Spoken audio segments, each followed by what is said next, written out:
Every school of thought, whether in mathematics, philosophy, or economics, rests upon something more elemental than its arguments or conclusions.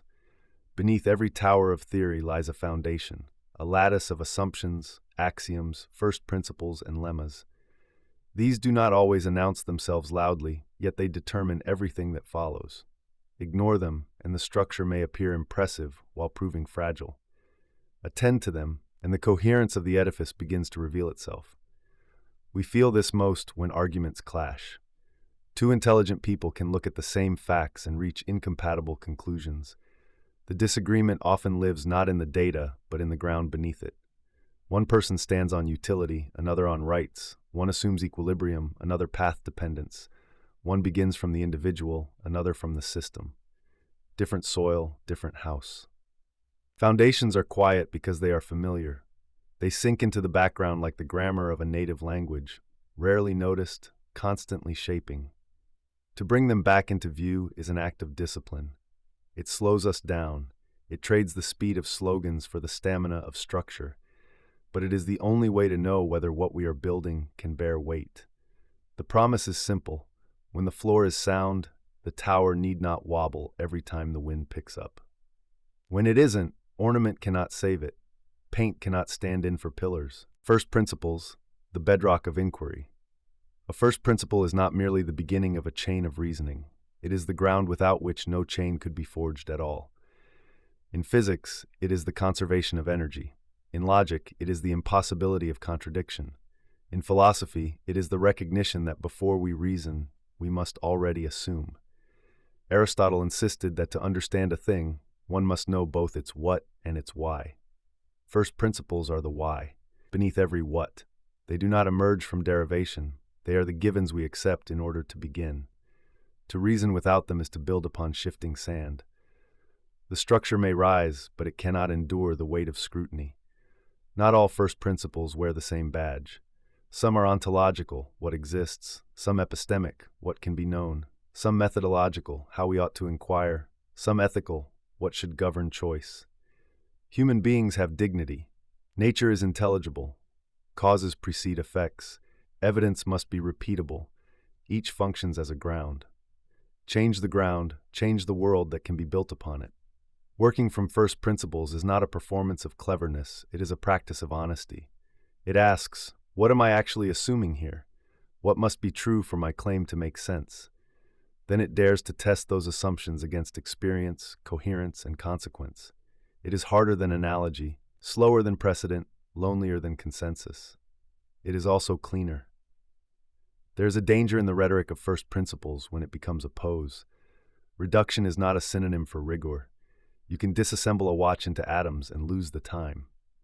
Good first principles reasoning descends only as far as it must, then climbs back with something usable, a design constraint, a governing relation, a testable implication. Go all the way down and you may never return. Go just far enough and you bring back clarity. This practice also distinguishes axiom from axiom worship. Foundations are for building, not bowing.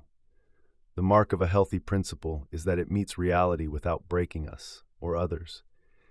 If a first principle demands cruelty to remain intact, the error is not in the world but in the stone we chose to lay. Lemmas, the bridges of understanding between the bedrock of first principles and the summits of grand conclusions, lie the bridges we call lemmas. In mathematics, a lemma is an intermediate truth, modest in stature, yet indispensable. Theorems would collapse without them, for they are the stones laid across the river that make crossing possible. The same is true outside of mathematics. In philosophy, in politics, in economics, lemmas abound. They appear as the small but crucial recognitions without which whole systems falter. To see that markets are made of people, and therefore must be understood through psychology as much as through numbers, is a lemma. To grasp that language shapes perception, and therefore that meaning is never neutral, is another. These are not the final claims, but they are the necessary steps. Lemmas slow us down in the best way. They mark the gradient of ascent. We do not leap from freedom is valuable to policy X must pass in a single bound. We cross through bridges about incentives, institutions, history, and trade-offs. Each bridge is a commitment. Each can be tested. Remove one, and the far bank recedes. We sense the cost of skipped lemmas in everyday life. Trust me replaces show me, and cargo cult reasoning takes the stage, the surface features of rigor without its load-bearing joints. The conversation grows brittle. Disagreement turns personal because the structure that could distribute weight has been omitted. Think of lemmas as scaffolding for shared reasoning. They make arguments inspectable. They invite precision. Which step do you contest? Which stone feels loose? They also teach humility. If your case depends on 5 bridges and 2 are shaky, the honest move is not volume but repair. In practice, collecting good lemmas is a craft. We learn them by study and by scars.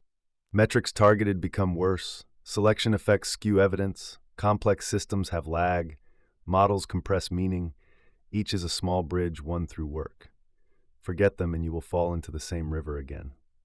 Schools of thought, houses built on shared soil.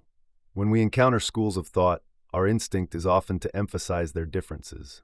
Analytic versus continental, Keynesian versus Austrian, rationalist versus empiricist. Yet what unites them is not merely their divergence, but their dependence on foundations. Every school is a house raised upon a particular ground. Its claims and its methods are shaped by the soil in which it sets its roots. To understand a school is not only to know its conclusions, but to know the foundations it rests upon. To critique it without reference to those foundations is to argue with shadows. If one debates Keynes without grasping his premise that aggregate demand governs cycles, one misses the ground of his house. If one reads Derrida without recognizing the principle of difference, one gazes at the windows but never enters the rooms. To enter a school is to adopt, provisionally, its lenses, to see as it sees and feel why that seeing is compelling. That is not surrender, it is empathy as method. Only from the inside can we test integrity, how the rooms connect, how the stairs hold, where the drafts slip in. A practical checklist helps. What is the school's ontology? What it says exists? What is its epistemology? How it claims we know? What are its aims? Prediction, explanation, emancipation, control. What is its method? Experiment, interpretation, model building, critique. And what are its canonical lemmas, the small bridges its members never stop crossing? Write those down and the disagreements become bright and specific. There is a generosity required here, the principle of charity. Steelman before you strike. When you inhabit a house in good faith, you may still reject it, but you will reject it for the right reasons. Not because the wallpaper offends you, but because the beams are unsound or the ground is wrong for the climate you live in. Finally, schools are not prisons. They are traditions of attention. You can be bilingual. You can learn to move between houses, carrying lemmas like tools and first principles like a compass. This is not eclecticism for its own sake. It is craftsmanship across materials. Toward an ethics of foundations, why do these matters concern us? Because foundations reveal both the integrity and the fragility of thought. To ask what are the first principles here is not an exercise in pedantry, but an act of discernment. It is to move past noise and ornamentation to what is elemental. An ethics of foundations begins with virtues. Humility. Admit that your floor is chosen, not inevitable. Curiosity. Trace your opponent's house back to the soil before you condemn the paint. Courage. Revise your ground when evidence or conscience demands it. Patience. Walk the lemmas rather than leaping the river because it looks narrow today. Then come practices. Make premises explicit. Separate disagreement over steps from disagreement over bedrock. Keep a ledger of the lemmas you habitually use and those you suspect you lack. In conversation, ask, at which bridge do we part? In policy, publish the staircase, not just the view from the roof. There is also a caution. The search for foundations can become an infinite regress, a refusal to act until the bedrock is perfectly known. Life does not grant that luxury. We build while the ground still trembles. The ethical aim is not certainty, it is accountability, being able to show how you built, why you chose these stones, and where the structure may fail. It is also to open dialogue rather than entrenched dogma. When disagreements are traced back to principles and lemmas, the true sites of divergence become clear. We cease to battle over conclusions and begin to recognize where our very beginnings diverge, and it is to seek endurance over fashion.